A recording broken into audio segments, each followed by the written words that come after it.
Okay, going into the morphology of carpel. So let's see.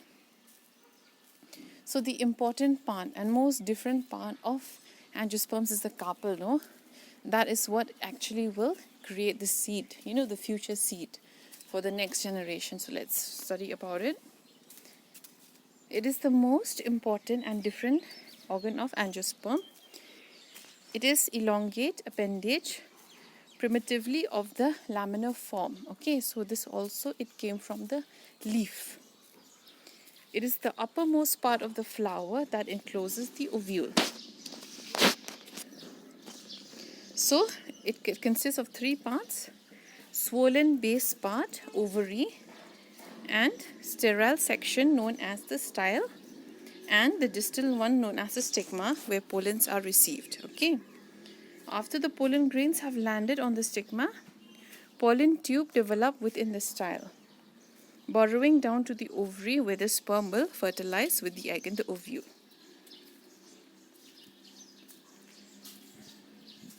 Okay, some primitive taxa like Degeneria.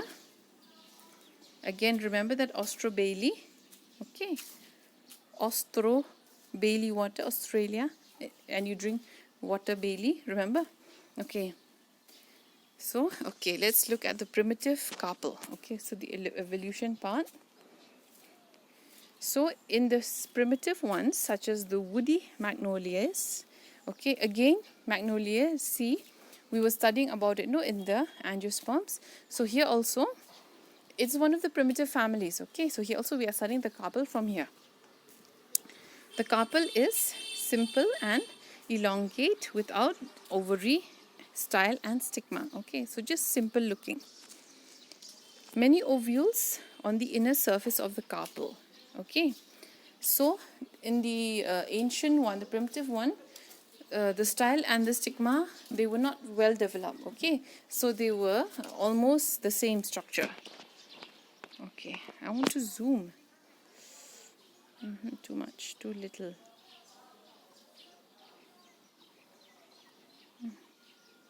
It's not possible, no? Okay, forget it. I'll continue. The primitive carpel, the pollen is received in the longitudinal stigmatic crest. So we had a crest, okay, before, consisting of the papular surface of the margins of the carpel. Okay. And they come together in the closing of the carpel. Okay. So we had a crest, and this papular surface is like a sticky. Okay, it secretes something that will allow the pollens to stick. Margins, they will come close together to close the carpel. Okay, so let me just something easy. Okay, this is, let's say, a leaf. This is the margin. This is also the margin. Okay, now if I want to fold that leaf into a round, I will bring these margins close together. Yes or no? Yes. So I'm bringing these two margins together, and when they fuse, they will enclose the carpel. So you understand, when we say the margins will come close together to close the carpel. Okay. Then next, the double nature of the crest is evident in its more or less strongly two-lobed form. Okay, so the folding, we can see it. Okay. Then the next line, the margins flare back from the line of contact as in Degeneria.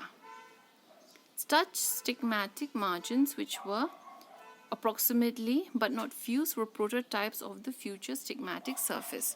So an example of this almost fusion we see in Degeneria. Okay, so remember just one enough. So such type of almost fused, okay, almost fused but not completely fused, is your primitive type. Okay, then the crest may extend from the apex to the base of the carpel in the case of Degeneria. Okay, so something like this, a crest. Okay, so this crest, it may extend from the base till the tip of the stigma. Okay, that's just all they are saying. Okay, they are just theorizing. Could be, could not be. Okay. Then in some primitive forms, like Degeneria, again, you just remember this one only. The carpel were not completely closed at the time of pollination. Okay, so in the primitive type, the carpel was not fully closed. Okay, like the modern type, it's like in a picture, no, completely closed.